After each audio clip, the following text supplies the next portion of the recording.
ಗಲಾಟ ಮಾಡಬಾರ್ದು ಅಂತ ಶಾಂತಿಯುತ ಹೋರಾಟ ನಮ್ದು. ಏನು ಹೋರಾಟ ಮಾಡಿದ್ರೆ ಆ ಸುವರ್ಣ ಟಿವಿ ಒಬ್ಬ ಇಲ್ಲಿಂದ ಲೈವ್ ಬಿಟ್ಟಿದ್ದಾನೆ, ಹೊಡ್ತಿದ್ದಾರೆ. ಅವೊಂದು ಫಿಸಿಕಲ್ ಟೆಸ್ಟ್ ಮಾಡಬೇಕು, ಪಾಪಿದ್ದು ಟೆಸ್ಟ್ ಮಾಡಬೇಕಿತ್ತು. ಆ ಬೇವರ್ಸಿಗಳು ಸುವರ್ಣ ನ್ಯೂಸ್ ಮಾಡುವುದೇ ಬೇವರ್ಸಿ ಕೆಲಸ. ಅವರು ಹೊರಗೆ ಬೇರೆ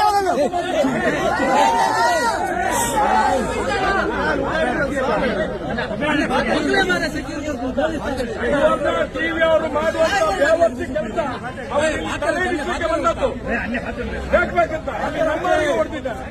ನಮ್ಮವರಿಗೆ ಹೊಡೆದಿದ್ದಾರೆ. ಅದನ್ನು ಇದು ಮಾಡ್ಲಿಕ್ಕೋಸ್ಕರ ಇಲ್ಲಿ ಬಂದು ಅವ್ರು ನಾಟಕ ಮಾಡ್ತಾ ಇದ್ದಾರೆ. ಅಲ್ಲಿ ಬಂದು ನೀವು ಮಾತಾಡಿ ಎಲ್ಲರೂ ಹೋಗ್ಲಿ.